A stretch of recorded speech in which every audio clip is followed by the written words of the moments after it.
Gente, ainda situações análogas à escravidão nesse país. Olha isso, abre essa imagem. Olha isso, aí foi em Goiás. Ó, foi no Brasil inteiro uma ação da Polícia Federal. Parabéns à Polícia Federal, Operação Resgate 4. A Maria vai dar detalhes, pois não. Exatamente, Neto. Olha, aliás, as pessoas já estão até comentando aqui, assim que a gente anunciou, né? A ação foi a maior da história no Brasil. Meu Deus do céu. Com 593 resgatados em 15 estados e Distrito Federal entre os meses de julho e agosto. De 2023, né, Maria? Até 2024. Agosto de 2024. Isso.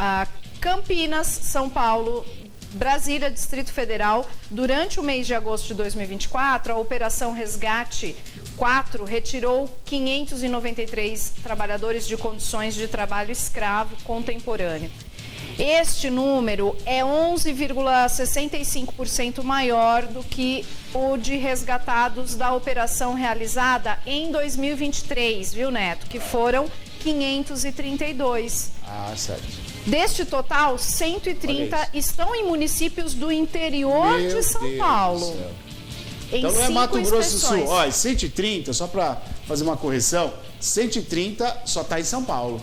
Só no estado de São Paulo. Ao todo, foram quantos no Brasil, Maria? Ao todo, esse ano, 593. 593 pessoas resgatadas. Só em São Paulo, 130. Pois não, Maria. Exato. E foram aí 5 inspeções realizadas aqui em São Paulo, tá? Ao todo, mais de 23 equipes de fiscalização participaram de 130 inspeções em 15 estados e no Distrito Federal. Essa ação conjunta de combate ao trabalho escravo e tráfico de pessoas no Brasil é resultado do esforço de 6 instituições: Ministério do Trabalho e Emprego, Ministério Público do Trabalho, Ministério Público Federal, Defensoria Pública da União, Polícia Federal e Polícia Rodoviária Federal. Os estados com mais resgates foram Minas Gerais.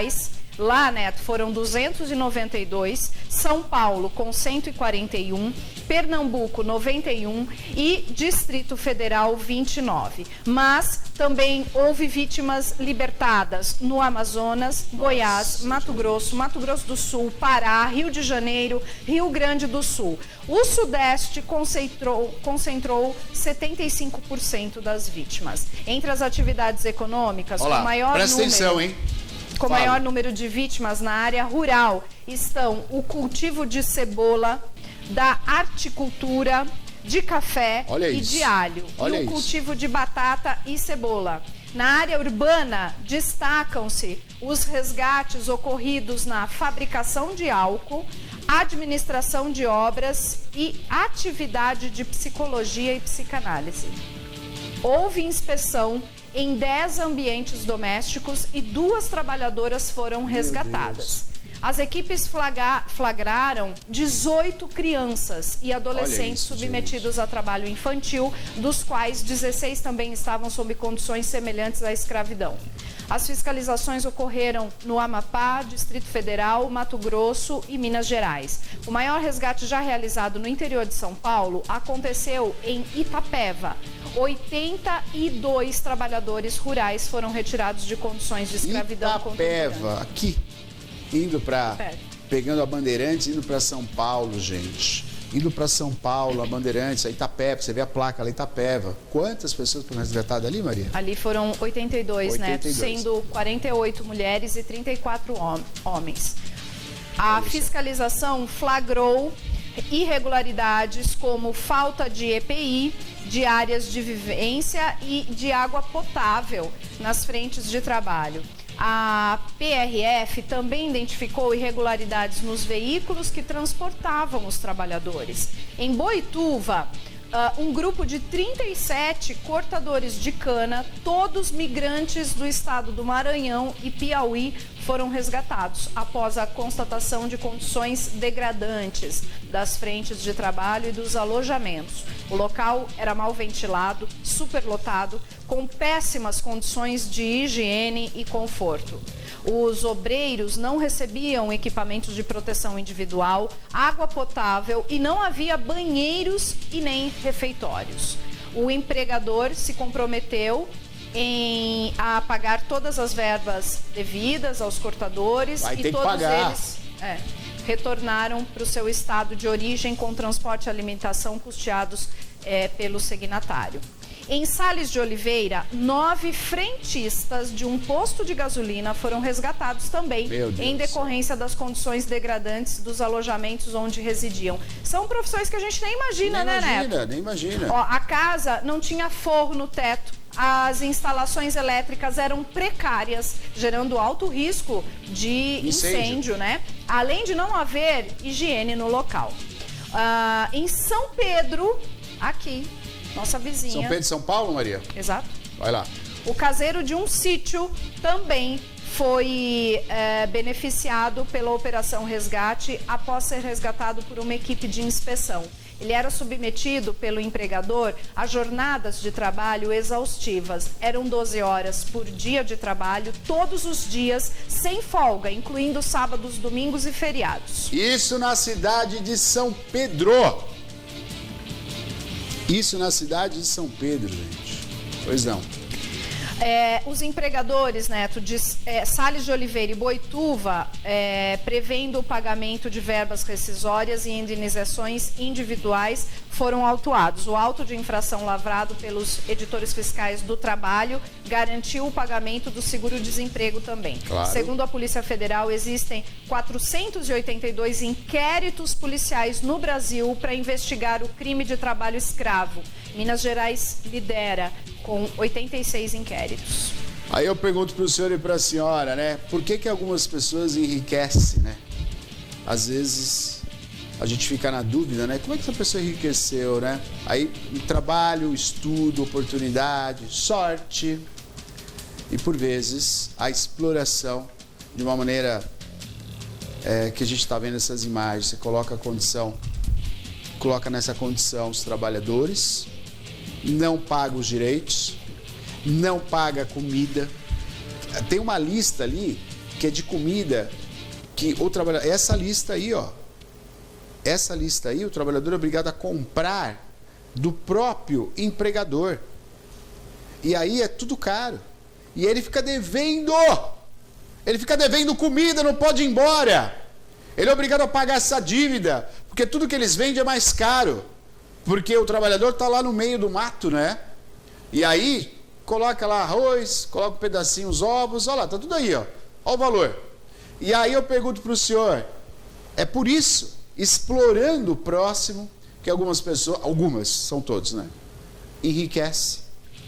Então, quando a gente fala do Brasil, a gente vê coisa muito bonita e a gente vê coisa que ainda acontece debaixo do nosso nariz, como é o caso da escravidão, da exploração do ser humano, do próximo, tudo pelo dinheiro. O sujeito dá um prato de comida, dá uma comida assim, que vocês estão vendo aí, ó, coisa podre, geladeira vazia, teto caindo, falta de água, né? Um alojamento que nem esse daí, ó, tudo precário. Sabe por quê? Para poder ter mais dinheiro. Imagina o sujeito que fez tudo isso com esses trabalhadores que saíram, né, desse rincão desse país para tentar uma vida melhor e acaba se enfiando numa situação dessa, devendo, sendo explorado, morando em lugar horrível, não tendo o que comer. Imagina o sujeito que fez tudo isso quando vai encarar face a face o Criador. Vai ter o dele lá, mas aqui tem que pagar. Esse país tem que mudar. E essas pessoas ficam falando, né? Ah, porque esse país não tem jeito, porque esse país não tem jeito, porque, a gente só quer, né, ajudar. Ó, ajuda. Olha o que essas pessoas estão fazendo aí, ó. Se colocando pessoas, o ser humano para morar num negocinho desse, baixo, um cubículo, todo cheio de mofo, sem ventilação, sem o que comer, sem higiene. Só a única coisa, o material ali pendurado, ó, para colocar agrotóxico. Volta a imagem. Para colocar agrotóxico, essa porcaria aí, ó. Tá vendo? E aí, talvez, como foi colocada a matéria, sem EPI, sem máscara, sem luva, sem nada. O sujeito está lá trabalhando, adquirindo uma doença fortíssima, sem cura, porque não tem equipamento de IPI, porque não tem alimento correto. E esse é o país que ninguém mostra. Aqui, ó, Estado de São Paulo, o Brasil inteiro, parabéns a todas as instituições que fizeram essa ação. E aí é só para a gente ter a coisa. Será que o Brasil ainda tem situação de escravidão? Será? Onde foi? Foi aqui, né, do lado, na cidade vizinha, né? Cidade vizinha aqui. Será que ainda tem?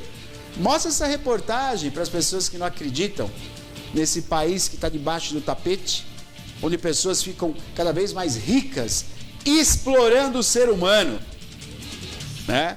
Eu acho que os nossos padres, pastores, guias espirituais, a nossa escola deveria falar e mostrar essas imagens. Os nossos pastores, os nossos políticos, os nossos padres deviam falar dessa exploração do ser humano que acontece em nosso país e na nossa terra e vizinho nosso. Porque quem explora deve ser punido, mas acima de tudo, deve se sentir envergonhado. E cabe nós como apresentadores, nós como pastores, nós como padres, nós como políticos, nós como professores, mostrar e falar sobre isso, que a gente tem que, no mínimo, deixar esses exploradores, no mínimo, envergonhados. Ô Neto, só uma informação importante dessa operação também, que é o mês dessa operação é marcado pelo Dia Internacional para a Memória do Tráfico de Escravos e sua abolição, instituído em 23 de agosto pela Organização das Nações Unidas para a Educação, Ciência e Cultura, UNESCO, bem como pela data do falecimento do abolicionista Luiz Gama, que foi em 24 de agosto de 1882, o patrono da abolição da escravidão no Brasil. Sim, meu amigo, minha amiga, você que está em casa, sim, ainda existe escravidão nesse país. Sim, racismo impera na nossa sociedade e não dá para se calar diante disso.